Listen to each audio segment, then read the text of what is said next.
будь мужчиной. Дико осознавать. Почти каждый человек в мире либо слышал эти слова, либо передавал другим. Токсичная маскулинность веками продается в кино. Помогает государству воспитывать тех, кто умеет пахать и терпеть. А еще обещает успех на личном фронте. На одних таблетках-то я не протяну до следующей зарплаты. Как можно стать мужчиной, если я уже им родился? И именно такой вопрос задал бы любой парень в параллельной вселенной, где подобных ярлыков никогда не существовало. Но вот в нашем мире выражение «быть мужчиной» связано не столько с полом, сколько с необходимостью играть роль главного героя в фильме, заканчивающимся только на похоронах. Доказывать всем свою независимость, подавлять базовые эмоции и ставить достижения выше собственного счастья. Мужчине нужно быть достигатором, мужчине нужно быть решалом и тому подобное. Возможно, вы или кто-то из ваших близких прямо сейчас живет по этим правилам, оставляя себя настоящего на дальней полке. Это тихая форма саморазрушения, которая со временем приводит к выгоранию, депрессии, тревоге, хоть снаружи и блестит как золото. Как воспитание формирует такой ментальный бронежилет?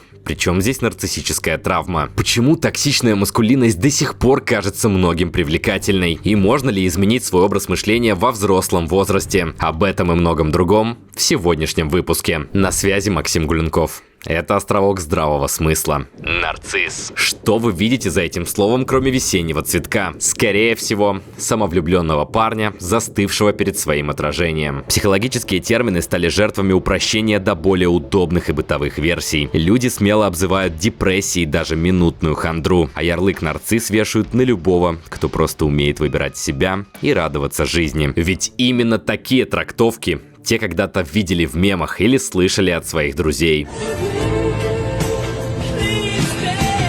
Я пришла, потому что ты помог мне понять, что в этой жизни для меня есть что-то дороже золота. Но вот какой парадокс. Настоящий нарциссизм начинается не с любви к себе, а с ее тотального отсутствия. Да и часто речь идет не о диагнозах, а о нарциссических защитах. Они воспринимаются как единственный способ выжить, когда внутри очень больно. Яркий образ, эгоцентризм, достигаторство, неспособность совершать ошибки и показывать свои слабые стороны, которые на самом деле и не являются слабыми. Это лишь ментальный бронежилет, который спасает от глубинного чувства стыда, помогает справиться с кромешной пустотой внутри и заставляет хоть как-то почувствовать вкус жизни. Люди – существа социальные, поэтому нарциссические черты в той или иной мере свойственны практически каждому. И в этом нет ничего страшного. Но только в том случае, когда признание не является жизненно необходимым. Ведь ключевое чувство в данном случае – это стыд. Кстати, о нем я уже сделал отдельный выпуск. Он получился подробным и очень интересным. В нем я дополнительно разобрал то, как глубокий стыд помог артистам Моргенштерн и Инстасамка добиться успеха, но заставил полностью потерять себя. Это бесконечная боль, и она каждый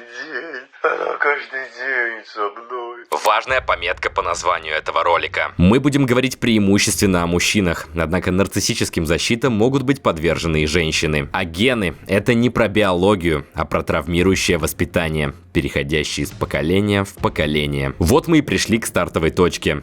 Детство. В семье Ивановых наступил долгожданный день. Родился мальчик, которого назвали Иваном. Тот еще не успел покинуть родильный дом, как его отец проронил фразу: «Чего хнычешь? Ты же мужик! Я сделаю из тебя сильного парня. Сходишь в армию, денег заработаешь. Девки будут бегать за тобой толпой». Ваня вырастает и начинает изучать мир, но сталкивается с грандиозным планом на него, который еще с рождения выстроили мама с папой. А именно, быть мужчиной. Не плакать, не жаловаться, не совершать ошибки. Быть рассудительным, умеющим дать сдачи, иметь мужскую внешность, не просить о помощи, держать все под контролем и всегда стремиться к достижению результата. При отклонениях от плана следует наказание. Почему они выстроили именно такой план? Потому что привели в этот свет Ванечку не для того, чтобы разделить с ним любовь, свободу и счастье, а чтобы сместить фокус внимания с чувства собственной неполноценности на другого человека. Попытаться убежать от себя, управляя другим персонажем. Оттуда впоследствии начинают выходить выражения: Ты еще не познал жизнь. Вот подрастешь до моих лет, тогда все поймешь. С этого момента Ваня ощущает любовь не как безусловное чувство, а как награда за правильную роль. Его психика адаптируется и генерирует логичный вывод. Нужно стать лучшей версией себя, которую просто невозможно осудить. Ведь уязвимость унижает, стыд смертелен, а быть настоящим слишком небезопасно. Только вот загвоздка в том, что такой версии априори не достичь никому. Ведь у каждого свой идеал. То есть даже накачанное до вздутых вен тела не гарантирует, что тебя не назовут уродом. Ладно. Возвращаемся к Ване. Ваня начинает часто гулять на улице. Он берет пример со своих родителей и стыдит плачущих мальчиков, а сам гордится тем, что не плакал уже целых 2 года. А потом на его пути встретился старшеклассник, который его побил. Ваня чувствовал боль и не мог забыть этот момент, но не обратился к родителям, ведь знал, те лишь пристыдят его за то, что он не смог дать сдачи. В его сознании еще прочнее закрепилось то, что мужчина обязан быть сильным. Прошел десяток лет. Ваня уже закончил школу и хотел поступать в университет, но его бросила девушка, сказав, что тот все еще не зарабатывает деньги, хотя уже должен. Он всегда кому-то что-то должен. Ваня зашел в Инстаграм, а там ему еще раз озвучили, что мужчины без статуса и денег — это вовсе не мужчины. Расстроенный тинейджер бросает свои планы и начинает искать темки, параллельно занимаясь в зале. Так он вымещает свою боль. Иван уже порядком подустал от всего этого, но решил не доверять свою жизнь какому-то жалкому психологу. Он решил начать выпивать с друзьями. Ему показалось, что это гораздо проще и доступнее. После расставания в его голове с корнем засело убеждение, что женщинам нужны только деньги. Хотя на самом деле деньги нужны лишь для того, чтобы сделать хоть чуточку легче своей травмированной душе. И вот Ване уже целых 30 лет. Он женился на девушке, которая как деталь пазла подошла его травме. Ваня контролирует каждый ее шаг, заставляет следить за фигурой и требует тотального подчинения. Ведь хочет, чтобы он мог гордиться своей женой в обществе. А взамен исполняет все ее хотелки и терпит ее капризы. Ваня изменил свое тело до неузнаваемости, открыл свой бизнес, а вскоре у семьи случилось пополнение. Родился сын. Звучит как счастливый итог всей истории, но не тут-то было. Ваня вдруг ловит себя на мысли, что он абсолютно несчастлив, но сам не понимает, в чем же дело, ведь у него есть все, о чем многие только мечтают. Он начинает думать, что дело в его жене, начиная ей изменять. Снова начинает выпивать, но уже каждый день. Семья разрушается, а Ваня первый раз решается на обращение к специалисту. И тут все встает на свои места. Оказывается, все, что делал Ваня, это лишь нарциссическая защита. Красивая семейная картинка, за которой происходили абсолютно нездоровые вещи. Стремление к миллионам и высокому статусу в обществе. Драки, полное отрицание проблем. Все это помогало ему чувствовать в жизни хоть что-то. Он хотел создать идеальную версию, которую ему когда-то вбили в голову, но совсем забыл о себе настоящем. О том самом мальчике, который хотел плакать, который хотел любви, который хотел играть на гитаре, который хотел отучиться в университете до момента, пока его не пристыдили. И все эти желания были абсолютно базовыми. Но Ванины родители,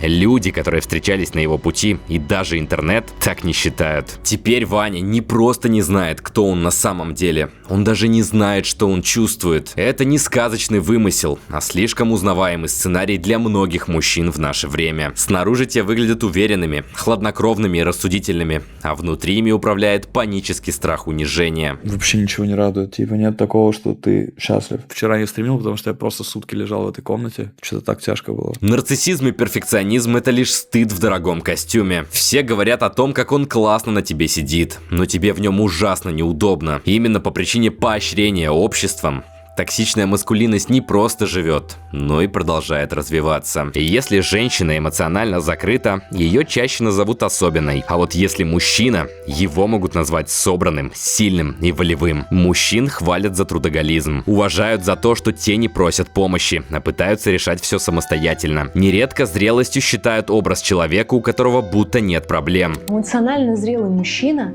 знает, что он сам должен справиться с собой. Не отдает вам все свое негативное, чтобы вы с этим тут что-то делали, что-то там как бы разбирали. А если тот еще и жертвует собой ради решения проблем других людей, то это уже не просто зрелый мужчина, это герой. Это базовый минимум. Токсичная маскулинность обещает ясную роль. понятные правила, избавление от тревоги, защиту от стыда и уважение группы. Она продается как антидот от внутреннего хаоса, но на деле работает как медленный яд. На этом топливе люди буквально строят успешные карьеры, ведь в поисках жизненных красок становятся одержимыми. Женщины тоже могут сталкиваться с таким шаблоном, однако у мужчин, как я уже отметил, это еще и поощряется культурно. А я свою вообще никуда не отпускаю одну. А ты что, пускаешь, что ли? Ха, жди, она скоро тебе рога наставит, олень. Контролировать действия другого человека — это все равно, что пытаться контролировать погоду. Тот найдет тысячи способов изменить вам, ему стоит только захотеть. И многие, вместо того, чтобы строить взаимный крепкий союз двух взрослых людей, которые осознанно выбрали друг друга, обращаются к концепции невротического рабства. Попробуйте сжать мокрое мыло и посмотрите на результат. Это называется иллюзия контроля,